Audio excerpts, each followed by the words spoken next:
A story that was first breaking last night on Eyewitness News at 10 over on Fox Providence. We're learning more about a Providence shooting that involved two city officers and left two suspects hurt. The department's chief and deputy chief held a news conference late this afternoon. Eyewitness News reporter Kim Kalunian's on the story this weekend, and she has the very latest for us now. Kim.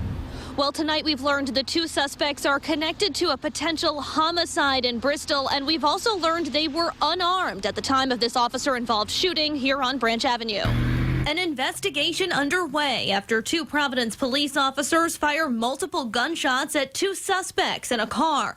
Police Chief Hugh Clements says it happened after a brief pursuit that came to an end here on Branch Avenue. The suspect's car careening into a snowbank. At that moment, there were circumstances that led to officers perceiving a threat, and Providence police officers fired. The driver, 24-year-old Raymond Paiva, critically wounded. His girlfriend and passenger, 21-year-old Selena Martinez, was also hurt. Clements says the pair appear to have been unarmed. We're still conducting a search warrant on the vehicle. We do not have a gun. So no, they did not return fire at this scene. The pair were being sought in connection with a potential homicide in Bristol. Clements says Paiva's grandmother was found dead. A very, I would say, disturbing and heinous homicide. Bristol police are not yet releasing details. Clements is not elaborating on what threat the officers perceived, saying only it's part of their investigation.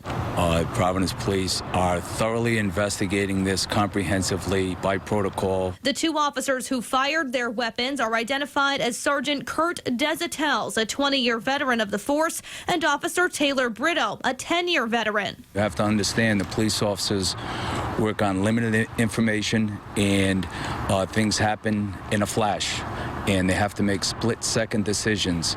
And based on what they were armed with information at that moment, we are satisfied that they acted within protocol and policy and support what they had to do. And at this time, police tell us that Paiva, the male suspect, remains hospitalized. Martinez was treated and released, but remains in police custody. In Providence with the mobile newsroom, Kim Kalunian, Eyewitness News.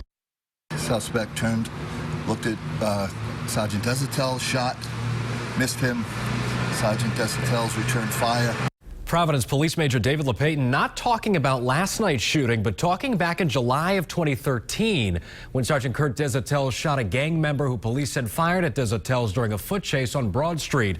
Grand jury later determined Desatels was justified in that shooting, but there was a third incident in 2004. According to a Providence Journal report, Desatels shot a man who pointed a gun at him. The Projo reports the sergeant was cleared in that case as well. Now, we did reach out to Colonel Hugh Clements about all three, and the colonel points to Desatels' numerous years of service on the department's violent crime task force and the, quote, countless gun arrests he has made, most of them, the colonel noted, without incident.